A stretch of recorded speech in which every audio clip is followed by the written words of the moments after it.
Escúchame, estamos festejando el 30 aniversario de tu asunción como ministro de Economía. ¿Lo tenés presente la fecha, que van 30 años justo?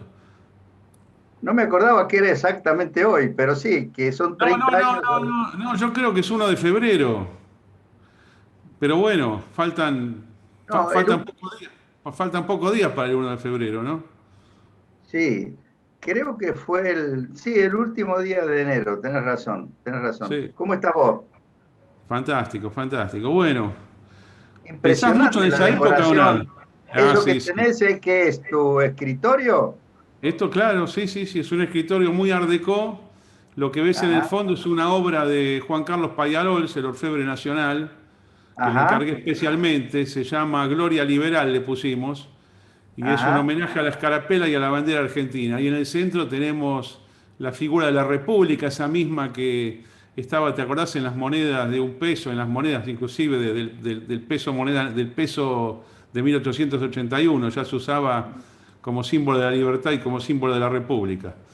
Y muy bien, muy tiene, bien. bueno, son 3 escarapelas, ahí ves el sol en oro, y Sí, después ¿y abajo dice, vos le encargaste esto a Tallarols?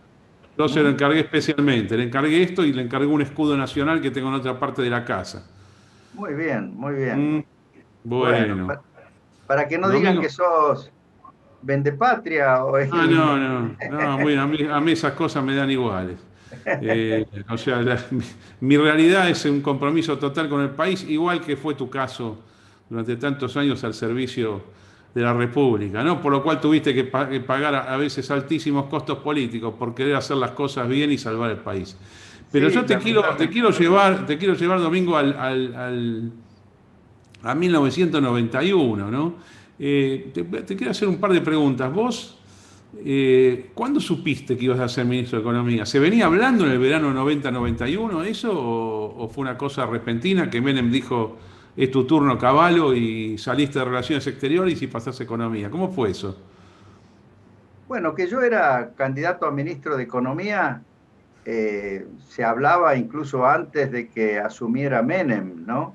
Porque obviamente que de toda la gente que hablaba de economía con él, el que tenía un equipo y tenía ideas que había venido elaborando desde varios años antes, que incluso lo había acompañado en viajes al exterior y habíamos explicado qué es lo que haría él, que haría Menem como presidente, era yo, ¿no?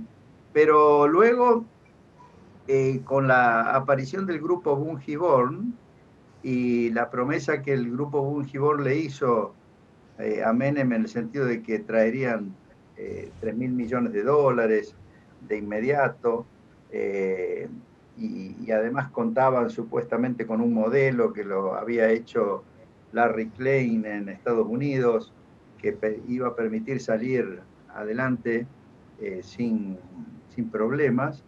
Bueno, eso llevó a que Menem me designara ministro de Relaciones Exteriores.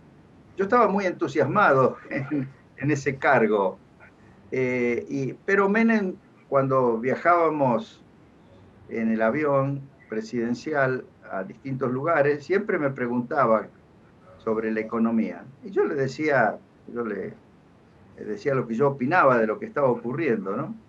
Y bueno, finalmente eh, yo tuve una participación importante en la modificación del gabinete que se hizo antes, un mes antes de que me designara a mí ministro de Economía.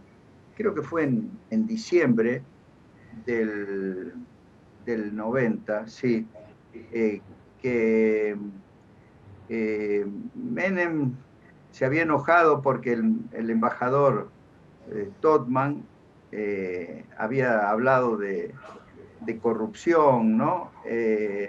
Y entonces él a su vez se había referido a un hecho de corrupción del hermano del presidente Bush por radio, y toda la gente que estaba en el entorno de él en ese momento, en una reunión que se hizo en Olivos apenas yo llegué del exterior, le daba manija para que declarara persona no grata a Todman, ¿no?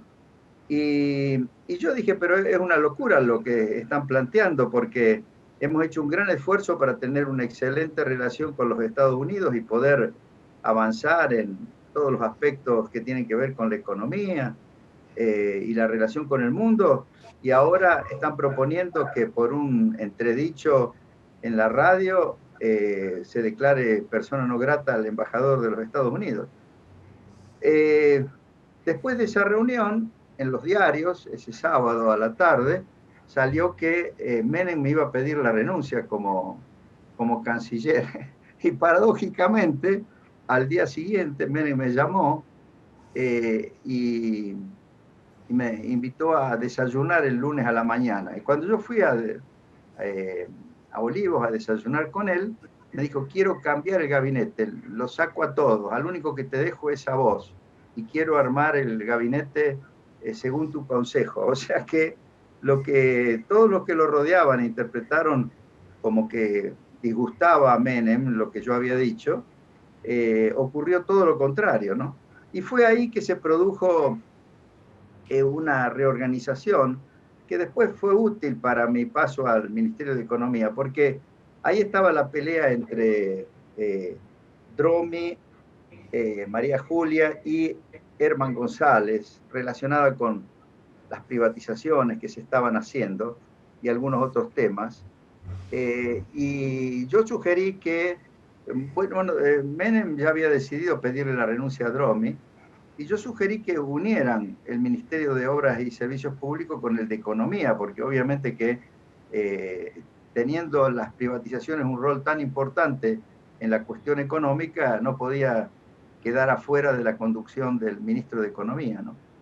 Y a su vez, Menem quería traerlo a Ditela, lo trajo a Ditela, pero como ministro de Defensa, ¿no? La cuestión es que todo eso duró no más de un mes, porque al cabo del mes la situación económica se había deteriorado aún más, y ahí Menem me llamó y me dijo, te vas a tener que hacer cargo vos del Ministerio de Economía, y yo le dije, bueno, por supuesto, y pasó Ditela al Ministerio de Relaciones Exteriores, y bueno, a partir de ese momento, obviamente que yo advertí que tenía la confianza de Menem, y como yo tenía ideas muy claras respecto de lo que había que hacer en materia económica, me dediqué a hacerlo de inmediato. Las encuestas daban... Una pregunta, cuando Menem te dice vas a ser ministro de Economía, ¿ahí discutís plan o se sobreentiende que es tu plan y lo que tengas que hacer lo haces? ¿Cómo No, bueno, funciona ese aspecto? ya habíamos conversado con Menem, y obviamente que eh, cosas que se estaban haciendo eh, iban en la dirección correcta, pero de la forma como se estaban haciendo no era la mejor. Yo diría que, por ejemplo, las privatizaciones había que hacerlas, pero no se estaban haciendo bien. Entonces, eh, Menem no me pidió detalles del plan que iba a implementar, pero yo noté que él apoyaba todo lo que yo le sugería, eh, y, y, así comenzamos. Además, en ese momento las encuestas daban que la popularidad de Menem estaba por el suelo, había bajado de más de 60% en el momento en que él ganó la elección a 20%. Entonces era clave encontrar la forma de revertir esa situación, porque hacia el mes de octubre de ese año, del 91, iba a haber elecciones, ¿no?, de medio término. Por supuesto, todos apostaban a que en esas elecciones, digamos, Menem y el peronismo iba a perder. El que era vicepresidente, que era Duhalde, en la mente de Menem tenía que ser el candidato a gobernador de la provincia de Buenos Aires, pero Duhalde no quería saber nada porque él pensaba que iba a perder, ¿no? Entonces, lo que yo hice fue eh, ir adoptando una serie de medidas que llevaron a que el 1 de abril se pusiéramos en marcha el plan de convertibilidad. Bien, Ahí sí, vamos a ver, Cavallo, vamos a ver ese verano 90-91, por diversos motivos, hasta personales, yo me lo acuerdo día por día. ¿Te acordás que en marzo del 90, con el decreto 435, ese decreto, ese mega decreto que tenía cosas fiscales, financieras, tributarias, que era firmado por Herman González, bueno, Sí, en alguna medida se puso fin a la hiperinflación. Ese fue un golpe fuerte. Había habido un rebote en el 89-90, había habido un rebrote, a pesar del plan Bonex y de retirar tanto circulante producto de modificar los plazos, digamos, de convertir los plazos fijos en deuda en dólares de largo plazo por parte de la tesorería. Pero desde marzo en adelante, el austral tuvo que ser, el dólar, el peso argentino tuvo que ser sostenido, es decir, compró dólares todo el año el Banco Central, todo el año, a 5.000, ¿te acordás que era 5.000? así Pero a es. fin de ese año, más o menos 15 de diciembre, esto empieza a subir 5.200, 300, 700, termina el año casi en 6.000, y todo Sí, ese enero, expresamente los primeros 15 días, voló hasta más de 12.000. A mí me parece que es en ese contexto de nueva corrida contra el peso argentino que vos asumís. Supongo que ese era un tema clave. Y yo me acuerdo de que después de tu asunción y antes de la convertibilidad, bueno, vos te pusiste muy firme. Yo no sé si esto es Banco Central o vos, seguramente lo manejabas vos o lo conversabas con el presidente del Banco Central, pero dejaste que se fuera hasta 14.000. Y bueno, fue una oportunidad histórica de venta, ¿no? De venta de dólares, 14.000. O sea, y ni te digo las operaciones a futuro, las operaciones a fin de mes, que en ese momento eran todas informales, de mes a mesa, se anotaban en una servilleta, ¿no? Como ahora que hay mercado formalizado. Bueno, fue un golazo. Y además la bolsa empezó a subir. La bolsa empezó a subir en febrero de ese año, cuando vos asumiste. Y esto es antes de la convertibilidad. Yo no sabía nada de la convertibilidad, nadie sabía que se podía salir con una cosa así, a pesar de que estaba circulando un papel de Steve Hank. Entonces, ahora te pregunto, vos, ¿qué me podés decir del manejo ese durante febrero? Y si vos durante ese febrero ya tenías en mente, si ya estaba el proyecto de convertibilidad, ¿cuándo lo aprobaste? ¿Y cómo surge efectivamente? Si estaba en tu mentalidad y en la conversación con Menem el día que asumís el 1 de febrero, o si es algo que se da después. no, la convertibilidad la habíamos pensado, incluso yo le había escrito cómo plantearla y a Herman González en enero, el 1 de enero del, de Del 90. 1990, claro, porque la idea de implementar el plan Bonex, que en definitiva era una dolarización de los depósitos a plazo fijo que estaban a corto plazo, pero que obviamente no se podían decir que estaban en dólares instantáneos, pero sí en dólares a futuro, que eran los Bonex, ¿no? En ese momento, lo lógico hubiera sido implementar la convertibilidad, ¿no? Y yo le había redactado incluso a Herman González el discurso con el que él tenía que plantear las dos cosas, el plan Bonex y la convertibilidad. El plan Bonex lo había diseñado Roque Fernández. Pero vos me estás diciendo, para un poquito, vos me estás diciendo entonces que durante ese fin de año 89-90 había dos variantes, plan Bonex o convertibilidad. No, plan Bonex y convertibilidad. Y Ajá. convertibilidad, porque eh, si en ese momento se hubiera implementado la convertibilidad, eh, las cosas hubieran empezado a funcionar bien Y te hago desde una pregunta, como, principios del como la 90. convertibilidad implica es una regla financiera, una regla monetaria por la cual las reservas tienen que ser igual a base monetaria. ¿Daban los números el 1 de enero de 1990 para hacer una cosa así? No me acuerdo exactamente si daban, y además era una cuestión de ver a qué nivel se fijaba el tipo de cambio en ese momento. O sea, incluso había una expectativa de que la devaluación iba a ser mucho más alta de lo que fue los primeros días de enero del 90, ¿no? Me acuerdo que Pero al final Bonelli, no, pero es que hubo revaluación. bueno, claro, porque Te la recuerdo, bajó el dólar de 2.700 el último día hábil de diciembre. ¿Te acordás que hubo Desde el 26 de diciembre hasta el 8 de enero no hubo mercado. De Sí, 2.700, cuando abre el mercado el 8 de enero, eran 1.350, que tuviste caída del 50% del dólar contra el austral. claro, pero eso fue ahí no se decidió, si se hubiera decidido implementar la convertibilidad, posiblemente no se hubiera dejado apreciar el peso, ¿no? Yo no me acuerdo de los detalles numéricos de ese momento, pero el tema es que eh, Herman González, que no sabía qué hacer, el pobre estaba desesperado ese fin de año, a mí me habían operado de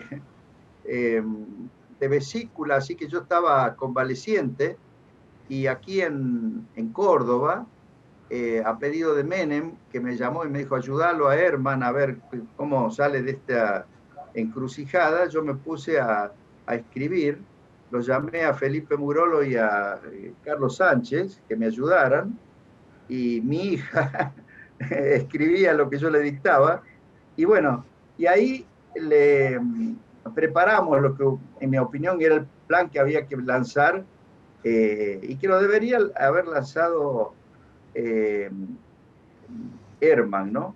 Pero cuando Herman, después que recibió lo que yo le había dicho, e incluso cuando ya había decidido implementar la parte del plan Bonex, empezó a conversar, creo que con Alzogaray y con Diego Rossi, que no, Alzogaray le recomendó a Diego Rossi para presidente del Banco Central, y Diego Rossi no quiso saber nada de la idea de la convertibilidad. Yo le había sugerido que los pusiera a Carlos Sánchez y a Felipe Murol en el Banco Central para que lo ayudaran a implementar esa idea. Pero no, lo que hicieron fue sacarse a Felipe Murolo y a Carlos Sánchez de arriba, y, y bueno, intentó ahí Diego Rossi manejar la situación. Igual duró Eh, 3 semanas, Rossi, ¿te acordás que duró 3 semanas, sí, no? sí, y después, A claro, pesar de, es el autor de la frase, me preparé toda la vida para el cargo. ¿Te acordás que dijo eso cuando sí, asumió? bueno, él tenía buenas intenciones, pero obviamente que él pensaba en el control de la cantidad de dinero, una política cuantitativa, pero muy elemental, sin advertir la complejidad de la situación monetaria, financiera en la cual estábamos metidos, ¿no? Y después ya el peso se volvió a devaluar hasta más o menos 5.000. Eh, y después, ahí cuando llegó a 5.000, tampoco había idea de estabilizarlo en ese nivel, eh, porque el presidente del Banco Central en ese momento, que era no, era este muchacho que Estaba después fue Folchini y después González Fraga, ¿te acordás? González Fraga. González Fraga no era partidario del tipo de cambio fijo, eh, y yo creo que él el tema de la convertibilidad ni siquiera lo había examinado, porque él no había estado en las discusiones del fin de año, ¿no? Yo en ese momento no me metí más, porque a su vez Herman González se había enojado por una reunión que yo había tenido con banqueros, y, y entonces yo me recluí en el Ministerio de Relaciones Exteriores, ¿no? Y ahí el gran tema de ese año, más allá del manejo monetario que hacía eh, Javier González Fraga, era el tema de las privatizaciones que conducían entre Drome y María Julia, ¿no? Y eh, yo veía que las privatizaciones eran algo importante que había que hacer, porque habíamos estudiado nosotros que gran parte del déficit fiscal y del exceso de gasto público tenía que ver con las empresas del Estado, que eran antros de corrupción y de ineficiencia, y yo estaba de acuerdo con las privatizaciones, pero no con el enfoque eh, que predominaba en ese momento, que era el de utilizar las privatizaciones para resolver el problema de la deuda. Y por supuesto, si uno privatizaba monopolios, que era lo que querían los bancos, el valor de los activos que serían pagados por los inversores con deuda, esa deuda que estaba vencida, iba a ser mucho más alto, ¿no? O sea, Pero vos, bueno, a ver si entiendo, vos no eras partidario de hacer capitalización de deuda con las privatizaciones. Creías que tenían que ser operaciones independientes. absolutamente, absolutamente. Yo no estaba de acuerdo con, yo no había estado de acuerdo con un esquema de capitalización de deuda que se había desarrollado durante el gobierno del doctor Alfonsín y que supuestamente era para alentar la Sí. inversión del sector privado. A mí me parecía que Que no funcionó prácticamente, no funcionó no, y nada. además era una forma de emitir dinero descontroladamente, que iba, que Pero, yo que Cavallo, contribuyó de todas a maneras, la, a la hiperinflación. Pero bueno, son todos recuerdo de todas detalles. maneras, Sí, no sé si te acordás, los bonos en ese momento defaulteados eran los BONOD, los Promissory Notes y los GRA. Pero yo sí, recuerdo, esto mucho antes del plan Brady, ¿no? Pero yo recuerdo que en las privatizaciones de las telefónicas, los pagos fueron con estos bonos defaulteados. ¿Y eso cómo claro. fue? ¿Vos no pudiste No, no, yo ahí cambiar lo que estaba yo pensado? no intervenía. Mm, Esa era digamos, el enfoque que existía en ese momento. Lo promocionaban mucho los bancos y obviamente que María Julia y Dromi y también Alzogaray en ese momento insistían que esa era una buena forma de resolver al mismo tiempo el tema de la ineficiencia de las empresas del Estado y del problema de la deuda. Yo no estaba de acuerdo con ese enfoque.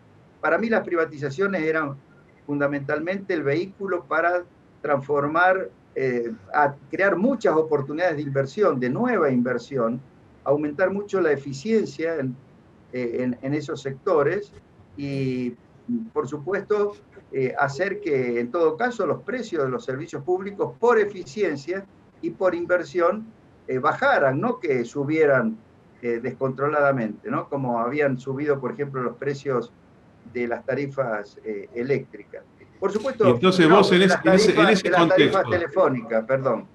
está O sea bien, que lo en ese primero que yo contexto, hice, cuando, 1990, vos eras partidario entonces del tema de la deuda, patearlo para más adelante, toda la deuda defaulteada, y quizás adherir sí, a uno de los planes Brady, esa era tu idea. claro, lo que pasa es que yo también como canciller estaba en contacto con eh, el canciller y con el ministro de Economía de México, que había sido compañero mío en la universidad, Pedro Aspe, y él estaba trabajando con David Mulford y con Brady, obviamente, en un plan de reestructuración de deuda. Entonces, como yo estaba al tanto de que iba a venir un plan bien diseñado de reestructuración de deuda, me parecía Claro. inadecuado esa metodología de la capitalización de deuda, ¿no? Y sobre todo, yo insistía en que las privatizaciones se tenían que hacer previa definición de los marcos regulatorios y organización de los mercados y de tal forma que hubiera entre competencia y buena regulación los servicios funcionaran muy bien, ¿no? Eh, en fin, tal es así que no sé si vos recordás, pero cuando yo lancé el plan de convertibilidad el 1 de abril, eh, eh, introduje algunos cambios en el esquema de privatización que se podían introducir en ese momento. Primero, María Julia había autorizado una indexación de las tarifas telefónicas muy, muy fuerte. Yo le puse un Por eso techo. en la ley de convertibilidad pusiste que la indexación queda borrada del sistema económico argentino. Sí, no solo por eso, sino por otras Claro. razones también, pero esa fue una de las causas. Por otro lado, el peaje que había autorizado Dromi que cobraran las empresas que eh, iban a restaurar e invertir en caminos, en autopistas, era de $3 por cada 100 kilómetros. Y a mí me pareció una barbaridad porque eso encarecía los costos de transporte, ¿no?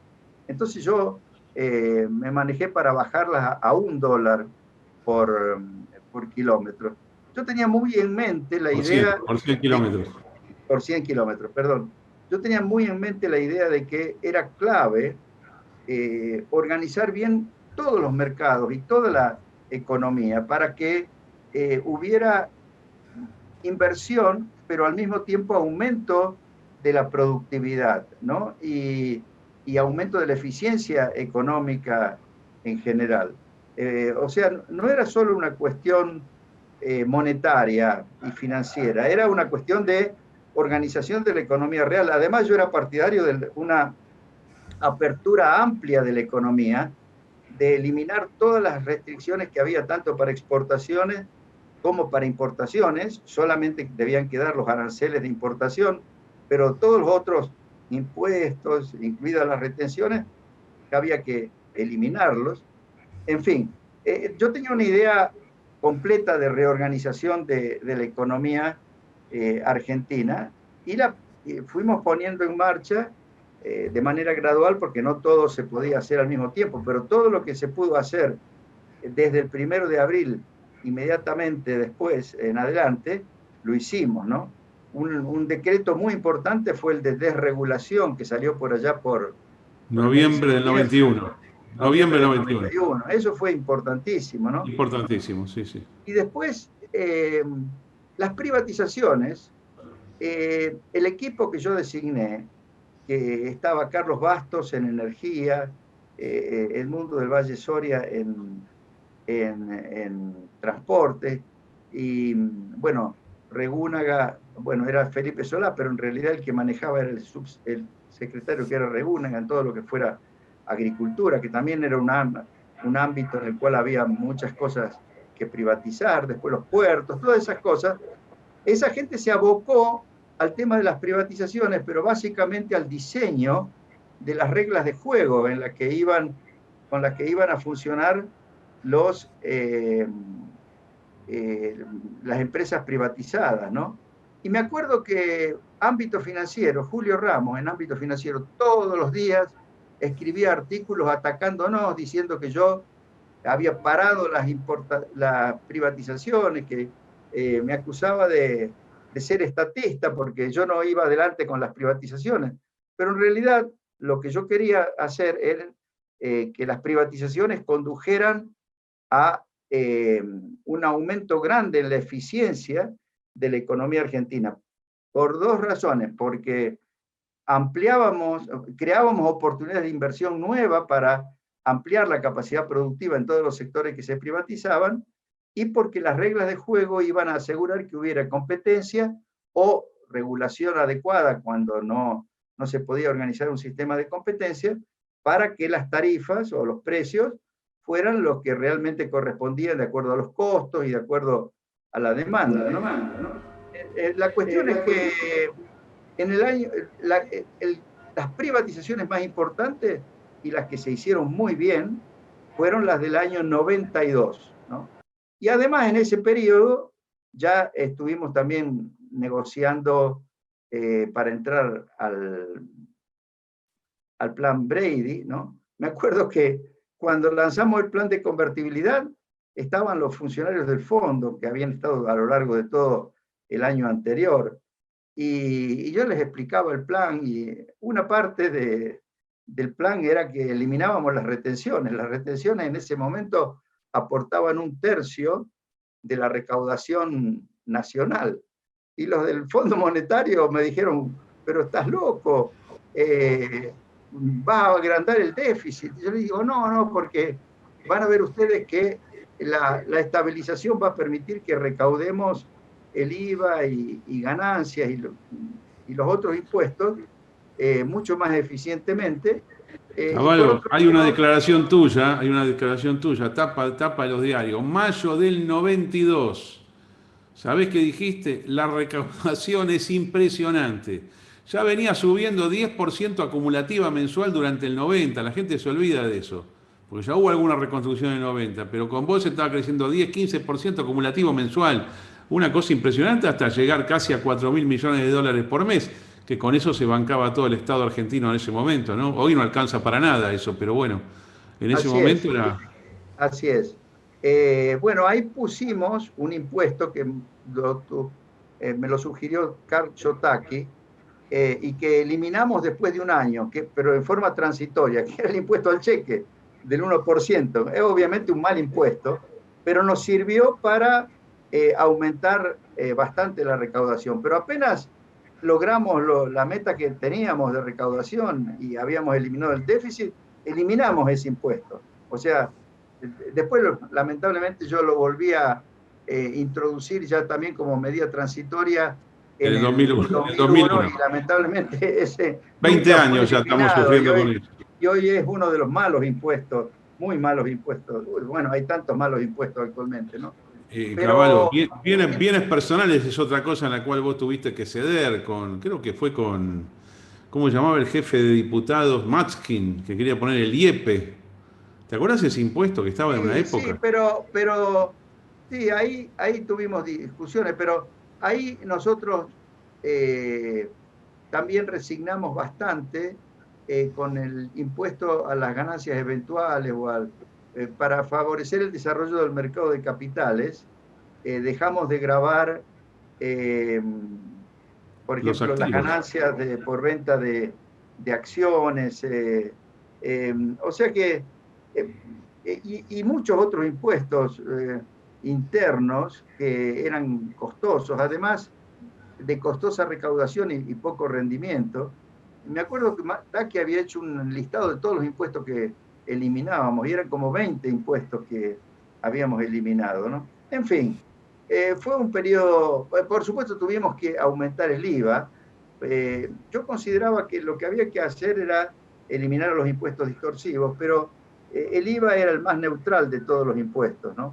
Lo que sí yo quería es que las provincias redujeran el impuesto a los ingresos brutos, por lo menos en todas las etapas intermedias de producción, que en todo caso cobraran una tasa moderada a las ventas finales, y para eso hicimos los pactos federales fiscales, que en general las provincias cumplieron, salvo que siempre inventaban algo para seguir recaudando distorsivamente, y por ejemplo, no le cobraban a la agricultura o no le cobraban a las industrias, pero si vendían dentro de la misma provincia. Y cuando se vendían fuera de la provincia, sí, las otras provincias lo grababan, ¿no? Entonces, ahí intentamos trabajar con lo que se llama el convenio multilateral para corregir esas distorsiones, pero no logramos mucho éxito. De todas maneras, el sistema Estás muy impositivo... fiscalista hoy hoy estás muy concentrado en privatizaciones y temas fiscales. Y yo te tiro a cada rato para los temas monetarios. ¿Qué pasa que Es no que querés no, ir a los temas es que monetarios? lo que pasa, los temas monetarios se resuelven cuando la economía empieza a estar bien organizada Está bien, pero en lo mira, fiscal y yo te quiero en decir la algo. producción, ¿no?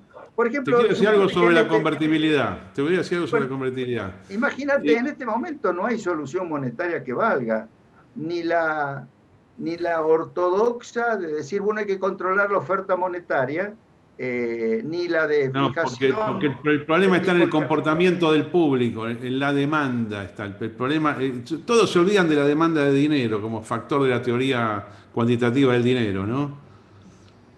Sí, pero Todos se lo que olvidan, pasa, porque no es un tema de cantidad de dinero, es un tema que hace la gente con esa cantidad de dinero.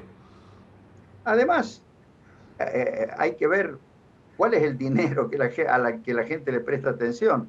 Y obviamente Argentina, la gente al dinero, al peso, no le presta ninguna atención, excepto para sacárselo de arriba cuando lo recibe, ¿no? Pero te quiero decir Yo creo, te quiero decir algo sobre 1991. Escuchá este planteo que sí, te voy a hacer. Una cosa es decir en la ley de convertibilidad 10.000 a uno, diez sí, mil australes, y después cuando a fin de ese año se le quitan los cuatro ceros a la moneda, que es meramente de imagen nomás, que no tiene ningún efecto, que es exactamente igual, así ya es. queda para la historia que Argentina dijo, y escuchá bien lo que te voy a decir, que Argentina dijo que un peso es un dólar. Cuando Argentina jamás dijo que un peso es un dólar, dijo que esta específica cantidad de reservas que pueden ir para abajo, para arriba, de acuerdo al comportamiento del público, van a tener como correspondencia la misma cantidad de pesos. Pero quedó para la historia que nosotros decíamos que un peso es un dólar. Y a mí me parece que el haber quitado 4 ceros dio mala imagen eso para la historia. Es que quedó, para el que no sabe, ¿no? Pero lamentablemente la sumatoria de los que no saben, los periodistas y todo, le atribuyeron el final de la década de 90, que no es responsabilidad tuya, a esta regla monetaria que no estaba mal en sí misma, pero quedó mal vendida al final. No, no sé si ves para dónde quiero ir yo. Yo digo, ¿qué pasa si la Sí, convertibilidad en lugar de ser con números bueno, exactos es de otra manera? bueno, en realidad los teóricos de la economía eh, no le daban valor a la idea de la convertibilidad. Lo que la veían a la convertibilidad como una forma encubierta de dolarización completa de la economía. En realidad, Steve Hanke lo que escribía era que Argentina debía eliminar el Banco Central y simplemente usar el dólar como moneda. Y en general yo diría que la idea de la dolarización era la idea que eh, era aceptable en el mundo académico en ese momento. Yo diría que la idea de la convertibilidad no tenía una literatura que la respaldara. Nosotros la conocíamos porque, sobre todo por Horacio Liendo, que había hecho su tesis sobre el régimen monetario que había creado Carlos Pellegrini en 1890 y que después terminó de implementar en 1899 y que funcionó también hasta la Primera Guerra Mundial y después se suspendió durante la Primera Guerra Mundial, pero después se retomó y funcionó bastante bien hasta 1930. O sea, conocíamos esa experiencia histórica y la teoría que había detrás de eso, que en realidad el que después la planteó muy bien para el mundo académico fue Jerry de la Paulera en su libro, en el libro histórico que hizo sobre el régimen monetario de esa época, ¿no? Pero en la literatura figuraba como currency board, era una expresión que en realidad Currency board. estaba, claro, estaba vinculado a, al sistema con que había funcionado la economía globalizada bajo el liderazgo de Gran Bretaña, ¿no? Sí. Hasta el Yo tengo año una pregunta. Si vos, y 1930. O esto sea que, casi, esto, perdón, escucha, entonces te quiero terminar sí. lo del uno a uno. Obviamente que a mí me costó insistir, explicar que no era un esquema de tipo de cambio fijo, era un esquema bimonetario donde iban a competir el peso con el dólar, pero que al principio, para que hubiera demanda de pesos, lo introducíamos al peso como una moneda con respaldo en dólares a través de la caja de conversión. Pero después mi idea era que el peso flotara. Y yo pensaba que cuando el peso iba a flotar para apreciarse, no para depreciarse. ¿Por qué? Porque todas las experiencias que había habido de cajas de conversión en el pasado, cuando la moneda local había estado a flotar, se había apreciado. Y en el caso nuestro también se hubiera apreciado si, por ejemplo, hubiéramos dejado flotar en el año 97, porque Argentina había tenido aumentos de productividad desde el 91 al 97, al 98, muy superiores a los aumentos de productividad de los Estados Unidos. Sí. Y lo que rige la relación entre las monedas no es el promedio de la productividad, que hay mucha gente que dice, ¿cómo va a tener una moneda igual a la de los Estados Unidos si la productividad promedio de Argentina es mucho más baja que la de Estados Unidos? No, lo que cuenta a partir del valor que se le fija a la paridad en relación a la moneda patrón o a la moneda de referencia es cómo aumentan las productividades en los dos países, en Estados Unidos y en Argentina. Y en Argentina la productividad había crecido bastante más que en los Estados Unidos, lo cual era lógico, porque partíamos de una economía muy desorganizada, con niveles muy bajos de productividad. Así que En el momento en que dejáramos flotar la moneda se iba a apreciar. Por supuesto que no solo cuentan las productividades o cómo crecen las productividades entre el país de la moneda patrón, que sería Estados Unidos, y el país que implementa este régimen monetario, Argentina. También ¿Cómo cuentan haces? los términos del intercambio externo. Esto es muy importante. O sea, obviamente que cuando tenés una moneda flotante y hay un gran aumento de los precios de exportación, en ese caso la moneda se aprecia mucho. Pero si llega a haber un gran descenso de los precios de exportación, la moneda se deprecia. Y en O sea, realidad lo que nos pasó, tu idea era en algún momento romper la regla de la convertibilidad y ir a tipo de cambio flotante clásico.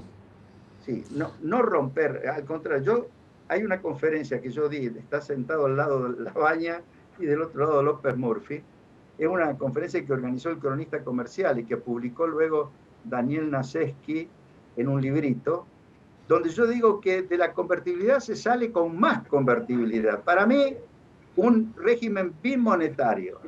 La convertibilidad alude a que uno puede pasarse de una moneda a otra sin ningún tipo de restricciones. O sea, lo contrario a la convertibilidad es el control de cambios, ¿no? Son las restricciones al movimiento de capitales. Cuando vos no podés comprar un dólar, no podés comprar un euro, estás obligado a venderle el dólar o el euro que generan tus exportaciones al Banco Central, al tipo de cambio que se le ocurre al Banco Central. Eso es no convertibilidad, es inconvertibilidad. Ahora, cuando vos tenés un sistema bimonetario con el tipo de cambio flotante, quiere decir que tenés más convertibilidad todavía. Sobre todo si la moneda se aprecia, ¿no? Que muchas veces ocurre, salvo cuando Sí. los términos del intercambio se tornan muy desfavorables. En realidad yo quería llegar a un régimen como el que hoy tiene Perú, por ejemplo, y que funciona muy bien, muy bien. Tal es así que le ha dado, digo a Perú y no Chile, por ejemplo, o no Colombia, que también tienen tipo de cambio flotante, porque Chile y Colombia en cierta medida tienen un poco restringida la convertibilidad de sus monedas, porque no autorizan que haya dentro de Colombia o dentro de Chile intermediación financiera en la moneda en dólares, ¿no? Eso reduce la convertibilidad, Bueno, sobre a todo este para... punto quería ir yo, Caballo, escúchame. ¿Vos Sí. qué pasa no con la superintendencia bancaria, pero sí con el salvataje bancario en los casos de corrida cuando vos tenés depósitos en moneda extranjera? Que fue el problema del año 2001. Vos podías dar asistencia en pesos, aunque eran pesos convertibles, aún moderando la regla de la convertibilidad, pero no podías salvar el retiro de depósitos en dólares. Y las economías capitalistas, desde que este sistema existe, desde que se puede crear dinero secundario, en algún momento sufren corrida, ¿no? Entonces, ¿vos Bueno, pero cómo haces con eso? eso se da, claro, si hay corridas y es en la moneda que vos podés imprimir, es cierto, podés imprimir moneda. Resolvés el problema de la corrida, pero metés un montón de inflación en la economía, no resolvés Está el bien, ¿y cómo haces problema. con los dólares? En pesos yo sé cómo resolverlo. ¿Cómo haces con los dólares? Cuando Bueno, tenés corrida de... es ahí donde tenés que conseguir apoyos financieros del exterior. El mercado no te los está dando, pues ahí es donde deben jugar un rol los organismos internacionales. ¿Qué es lo que pasó en el año 95? En el año 95, de repente, cuando devalúa México, devaluó el 20 de diciembre del 94, mucha gente dice Argentina va a tener que devaluar y como habían entrado muchos capitales, algunos de corto plazo atraídos por los bancos de inversión que habían encontrado a los bancos provinciales como clientes para prestarles y ellos prácticamente sin captar depósitos dentro del país traían dólares del exterior y se los prestaban a las provincias. Ahí todos esos dólares se fueron rápidamente, ¿no? Tal es así que La base Sí. monetaria se contrajo casi 30% y Bueno, tuvimos que ajustar. hubo un retiro de depósitos del 25%, pero tu sistema de convertibilidad, tu sistema cambiario y fundamentalmente tu decisión y tu aparición en los medios, pudiste como gran banquero, a pesar de que vos no eras el Banco Central, pero vos pudiste liquidar esa corrida, la del 95, y tuviste además Bueno, otras dos anteriores, tuviste una en el 91 que la gente se olvida y una en el sí, 92. Y yo me acuerdo que sí, te reías, vos decís, bueno, saquen todos los dólares que quieran, hagan lo que quieran, pasen lo que quieran, y bueno, en el total la vamos a ganar. Te digo que para un especulador financiero eso era pan comido, no sabes lo fácil que era. Había que jugar con lo que vos bueno, pero decías, porque vos pero transmitías decisión. en el 95, me acuerdo que cuando yo fui al Congreso, debe haber sido marzo, a pedir una serie, a que nos aprobaran unas leyes que teníamos que aprobar eh, para que el Fondo Monetario desembolsara un dinero. Terraño dijo, bueno, mañana eh, van a tener que cerrar todos los bancos, va a haber una corrida espectacular, y en realidad había mucho susto, ¿no? En ese momento. Ahora, yo estaba tranquilo porque yo apenas empezó el problema, me empecé a reunir con los banqueros que nos habían ayudado a reestructurar la deuda. Ahí me ayudó mucho Bill Rhodes, que había sido el presidente del Steering Committee, y él le habló a los 20 principales bancos para que pusieran 50 millones de dólares cada uno y nos dieran 1.000 millones de dólares de préstamos. Yo, a su vez, hablé con los banqueros de Argentina y con las grandes empresas de Argentina, le dije, necesitamos que junten de alguna manera ustedes otros 1.000 millones para tener en todos 2.000 millones. Al Fondo Monetario Internacional le pedimos que nos desembolsara lo que había dejado de desembolsar en los 2 últimos trimestres, y ahí Camdesú se portó muy bien, era un gran director gerente del fondo, y además estaba Stanley Fischer, que entendía muy bien todos estos temas y que tenía confianza en lo que yo le decía, y nos dieron más plata de la que habían dejado de desembolsar en los meses anteriores. Y por otro lado, el BID y el Banco Mundial también estuvieron dispuestos a, eh, a darnos apoyo. Ahora, todo ese dinero iba, por ejemplo, el del BID y el del Banco Mundial, e incluso el del fondo, iba a demorar unos meses porque son trámites de por medio, ¿no? Me acuerdo que en ese momento George Soros me llamó por teléfono y me dijo, Mingo, ¿por qué no le pide al G10, al Banco de el Banco de Ajustes Internacionales de Basilea, eh, que le dé un préstamo puente? Se lo acababan de negar a México, el préstamo puente. Y yo digo, ¿y nos van a dar? Sí, sí, plantéelo. Y entonces lo llamé al gerente general del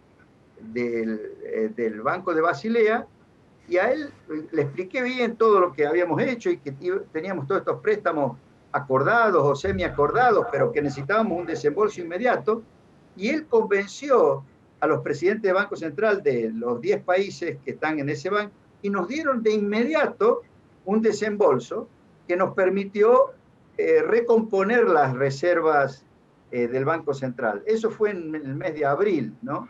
Y entonces, claro, de esa forma aventamos el riesgo.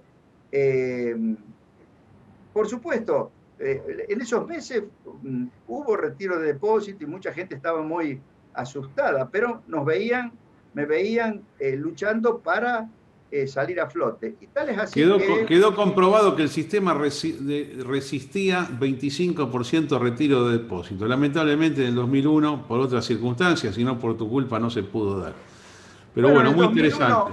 en el 2001 podría haberse dado también.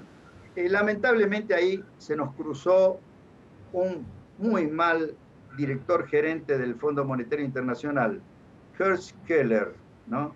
Que en realidad entendía muy poco de economía. Mientras lo tuvo a Stanley Fischer, que fue hasta agosto eh, del 2001, eh, más o menos funcionamos bien, pero desde que se fue Stanley Fischer y vino Ann Kruger, que era amiga mía y incluso me había invitado a mí a ir a dar clases a la Hoover Institution en Stanford. Además, yo había trabajado como investigador en un proyecto que ella conducía de liberalización comercial en el Banco Mundial cuando ella era vicepresidenta. Ann Kruger también nos quería ayudar, pero Ann Kruger, que no es una persona que sabe cómo operan los mercados financieros, es una... ¿Qué ocurrió? Por ejemplo, en el tema de la reestructuración de la deuda, ella se dio cuenta, como todo el mundo se estaba dando cuenta en ese momento, que nosotros teníamos que reestructurar la deuda pública, no tanto para bajar mucho las tasas de interés, sino para diferir las amortizaciones o bajar también un poco las tasas de interés, sobre todo de aquellos préstamos que habían resultado ya a tasas muy altas, como los que habían surgido del megacanje, ¿no? Entonces, ella advirtió esa necesidad, pero ella dijo, tiene que haber un sistema global Eh, pre-regulado un de deuda. sistema de quiebra de los Así países. es. Y se puso a trabajar en ese tema. Y yo le Una decía, tremenda irresponsable. En medio de una corrida contra la moneda argentina y contra la deuda argentina, quiere hacer experimentos exóticos. Eso no es para hacerlo en ese momento. No claro, era no, banquera, ¿eh? No era banquera, no entendía nada.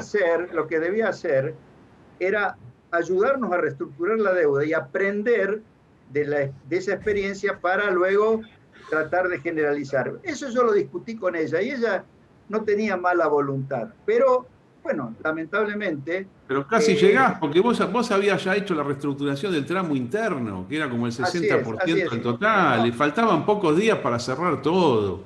bueno, Falta de paciencia en el país. Eso Ann Kruger lo entendió muy bien, a punto tal de que cuando yo viajé los primeros días de diciembre allá y les dije, miren, eh, lamentablemente hemos tenido que poner controles de cambio y restricciones al retiro de depósitos porque hubo una corrida ya muy violenta la última semana de noviembre, precisamente después que Ann Kruger había hablado en un círculo de prensa de los Estados Unidos, de Washington, del Sovereign Debt Restructuring Mechanism, que incluía, se iniciaba con controles de cambio.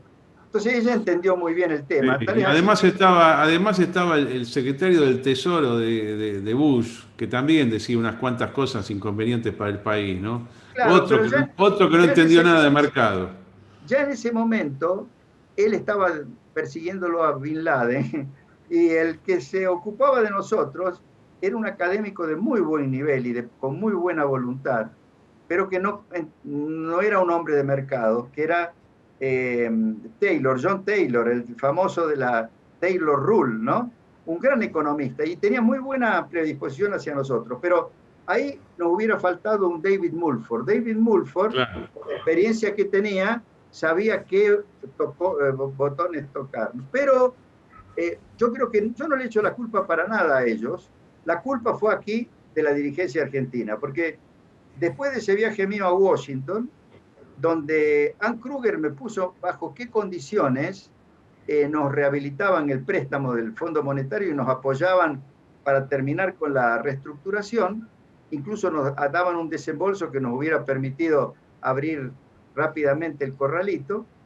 Eh, yo vine, eran totalmente cumplibles las cosas que quería Ann Kruger, entre ellos era aprobar el presupuesto del año 2002 con déficit cero, que era perfectamente factible si bajábamos la factura de intereses a la mitad, como estaba planeado por la reestructuración de la deuda. Y yo vine y se los expliqué, por supuesto, antes que nada a De la Rúa, pero después fui y se lo expliqué a Alfonsín, se lo expliqué a Dualde, se lo expliqué a Rucauf, se lo expliqué a, a Reutemann, a De la Sota. Ahora, en ese momento, yo creo que ahí básicamente Dualde, eh, impulsado por la gente de la Unión Industrial, no quería que yo completara la reestructuración de la deuda. Además querían que explotara la convertibilidad porque ellos pensaban que en ese contexto se iban a poder sacar de arriba las deudas en dólares que ellos tenían en mente ya el plan de especificación compulsiva, que en realidad lo había diseñado Ricardo Hausmann y lo había publicado en el Financial Times unos meses antes. Ricardo Hausmann era director de investigaciones del Banco Interamericano de Desarrollo, pero Ricardo Hausmann lo había inventado con una intención completamente distinta a la que luego ellos lo aplicaron, ¿no? La cuestión es que ahí, en lugar de decir vamos a apoyarlo a Cavallo, al ministro, para que complete la reestructuración ordenada de la deuda, dijeron no, lo vamos a sacar, y en realidad sacarme a mí era sacarlo de la Rúa, porque obviamente que yo era el pivote de ese gobierno. De la Rúa, el resto de los ministros y sobre todo su partido no lo apoyaba para nada, ¿no? Entonces... Eligieron el golpe de Estado, digámoslo, eligieron el golpe de Estado. Así es, bueno, Cavallo. pero yo ya estoy un poco cansado de hablar de todo esto, ¿no? Te paso para un tema que te va a divertir más. Dos cuestiones breves. Una el Bitcoin y otra el Tether. ¿Cómo estás viendo el Bitcoin?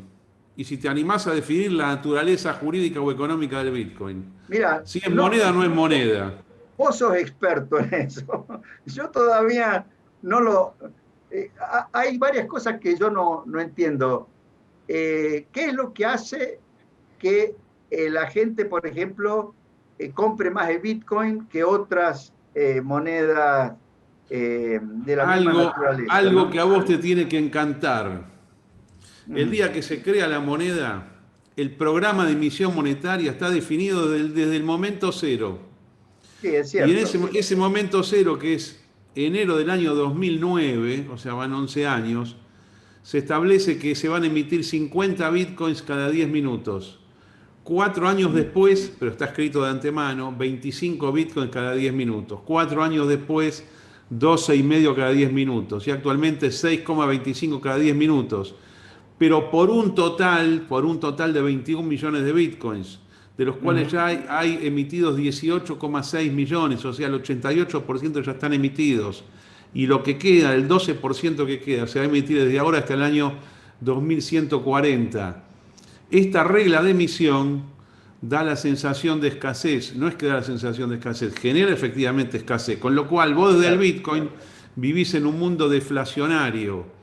Solamente por el conocimiento de esta regla, cuando la gente empieza a ver que esto funciona, cómo se establece el precio, la flotación contra otra moneda, por ejemplo contra el dólar. Y bueno, hay demanda con una cosa que es escasa. Vos alguna vez dijiste que Friedman había escrito de esto, que es una moneda friedmaniana, ¿no? Sí, pero los otros son distintos, tienen otras reglas, otros conceptos, tienen menos historia. El Bitcoin fue la primera, entonces naturalmente es como un tema de calidad de moneda. La calidad de moneda del Bitcoin, y que nunca fue hackeado y siempre funcionó, y con transferencias irrevocables, tiene historia. Es como el prestigio de una moneda fiduciaria. Pero yo creo que todavía que va a funcionar, y está funcionando, como un vehículo para la inversión, ¿no? Todavía yo no veo que funcione, o a lo mejor mi desconocimiento del tema me lleva a no verlo, pero no veo que funcione para un sistema de pagos, ¿no? Una moneda... Bueno, pero mira qué fácil que es. Yo tengo un Bitcoin, ahora me voy a ir a comer afuera con unos amigos. Ajá. Y lo que hago, si yo puedo ir al restaurante y decirle, te voy a pagar con 1 centavo de Bitcoin. Hoy es una comida de lujo, 1 centavo de Bitcoin, son $333, imagínate la plata que es eso. No, pero decir 1 milésimo de Bitcoin. Bueno, ¿querés 1 milésimo de Bitcoin? No te preocupes, yo agarro, lo vendo acá al costado, me fabrico los pesos necesarios para pagarte a vos. O sea, es tremendamente líquido. Lo más fácil del mundo es vender Bitcoin, lo más difícil es comprar. Pero, por lo tanto, a mí qué me importa. El Bitcoin en ese negocio donde pagás. Tiene que tener una cuenta. No, es que es muy fácil. Yo le digo, dame tu dirección. El tipo va a venir con una app y me muestra un código. Yo lo leo con mi teléfono y pongo transferirle 0,001 Bitcoin a este comercio. Pero igualmente vamos a suponer que eso no exista. ¿Qué problema hay? Yo ahora acá viene un amigo a mi casa, le digo, ¿querés un milésimo de Bitcoin? Dame 10 miles, dame un centavo, un Bitcoin entero y tráeme pesos. Y yo voy y pago con pesos.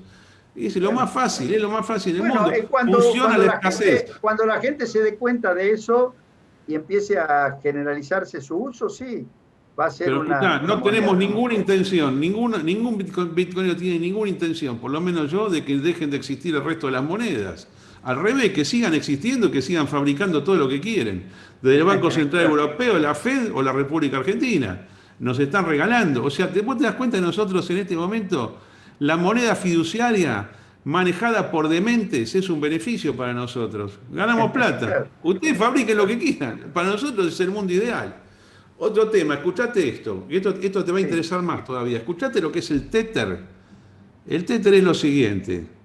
Como los bancos jodían mucho con el tema de las transacciones relacionadas con Bitcoin, las transferencias de dinero en dólares o en euros que iban de un lugar a otro de la Tierra, dijeron, no queremos esto. Bueno, no se haga ningún problema.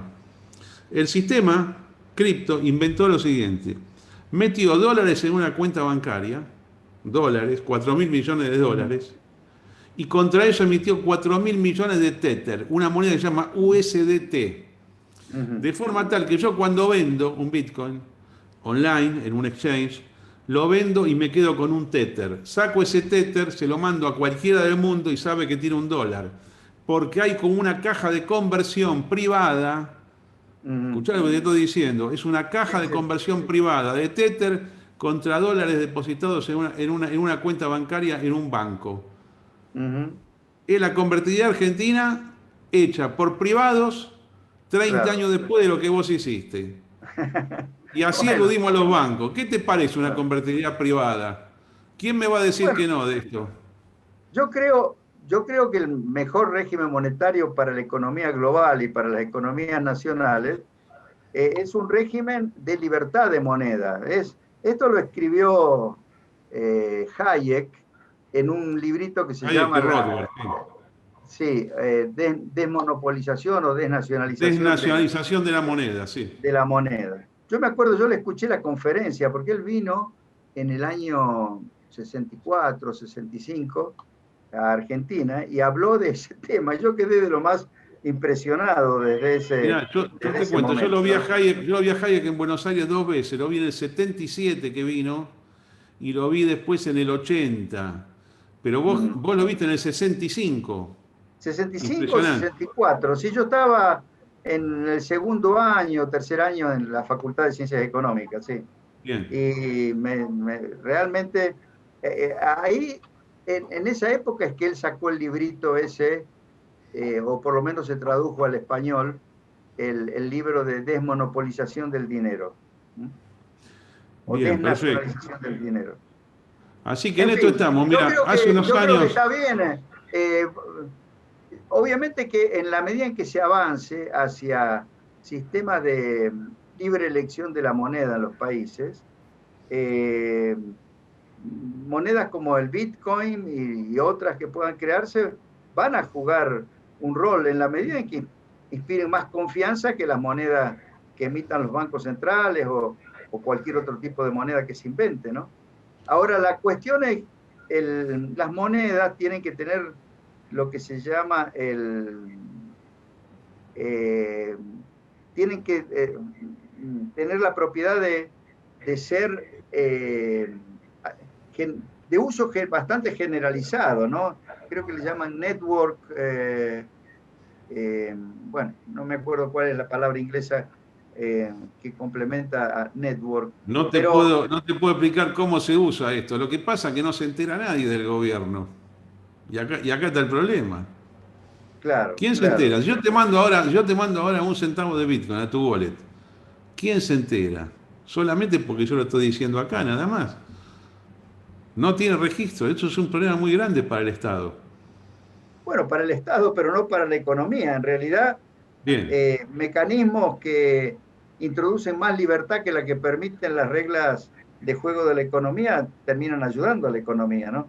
Fíjate vos que Maduro en Venezuela se ha dado cuenta que el dólar, que funcionaba de manera totalmente ilegal, pero que era un ingrediente fundamental para que pudiera funcionar la economía, y ahora está promoviendo el uso del dólar, ¿no? En Vos fin, sabés que cuando Maduro dijo esto en agosto del 2018, yo dije, listo, este tipo se va a salir con la suya. Porque en cuanto deja que el sistema de precios funcione y deja que haya dólar que pueda circular, la economía se recupera sí o sí, ¿no? bueno, Y es sí, un problema porque estás en una dictadura, bueno, que desde el punto de vista económico te está dando la posibilidad inicial para que las cosas mejoren. bueno, pero lo que pasa es que son tantas las intervenciones distorsivas que ha introducido Maduro en la economía, que hay un problema de oferta de bienes y servicios él ha destruido prácticamente la base productiva de la economía. Es lo que, traigámoslo al día de hoy en la Argentina.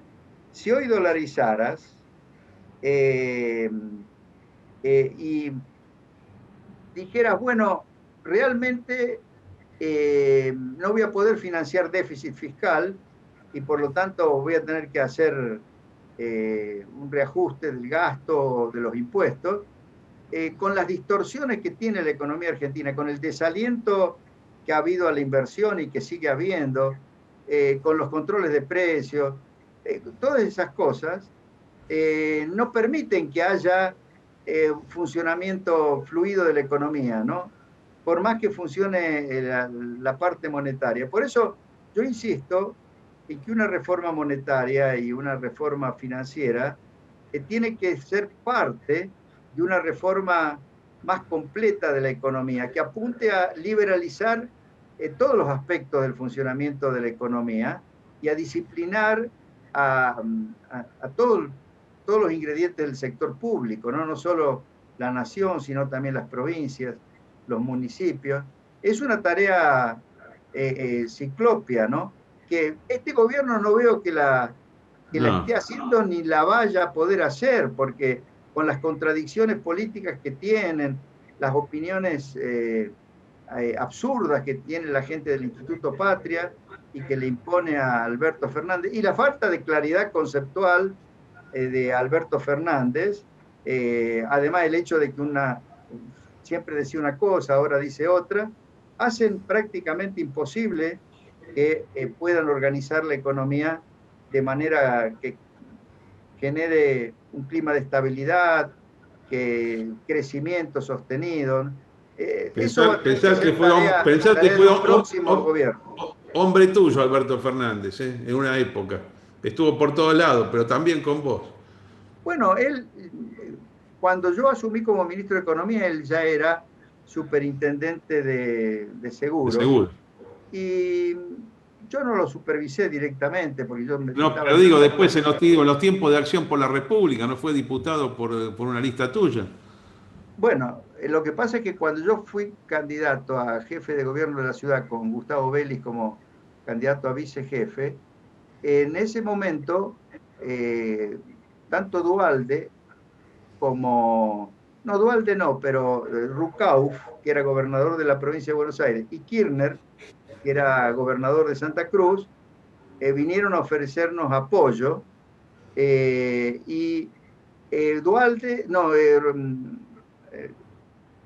sobre todo, bueno, los dos sugirieron que había un grupo que se llamaba el peronismo que suma, que estaba liderado en realidad no por Alberto Fernández, sino por Argüello. Jorge Argüello, ¿no?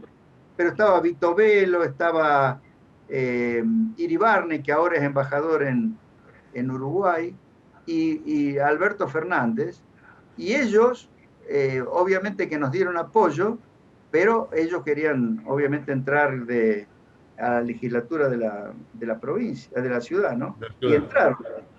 Eh, Bueno, Vélez y yo no entramos de jefe de gobierno porque nos ganó Ibarra Iván. la elección, pero ellos entraron a la legislatura. Pero además yo había tenido una buena relación con Kirchner. No, la verdad que no estaba muy interiorizado de cómo manejaba su provincia Kirchner, excepto en los aspectos fiscales, que a mí me parecían correctos. Él incluso seguía las instrucciones que nosotros le dábamos, como privatizar el banco. Claro que yo no sabía que lo privatizaba con amigos de él y lo iba a seguir manejando él, ¿no? La cuestión es que el que venía de parte de Kirchner a hablar conmigo era siempre Alberto Fernández en esa época, ¿no? Pero Claro. en fin, historia muy vieja, historia muy del pasado. Caballo, Han pasado hemos pasado de 30 tiempo años, acordado. 30 años 30 años. del 91 y 20 años del 2001. O sea que yo Bueno, soy pero historia antigua. vamos a festejar, digamos, tomemos esta audición, este Zoom, como festejo de la época gloriosa que fue febrero y marzo de 1991. ¿Eh? Espectacular. Felicitaciones, Bueno, agradecido como siempre, un muy placer por bien. esta conversación y después nos vemos en persona este año, espero que nos encontremos. El año pasado no fue posible por culpa del coronavirus, pero esta Así vez es. hacemos nuestra reunión anual. ¿Eh? Muy bien. Un gran gusto, Muchísimas Carlos. gracias, felicitaciones, Un gracias por saludo a todo. todos los Gracias, amigos comunes. gracias, suerte.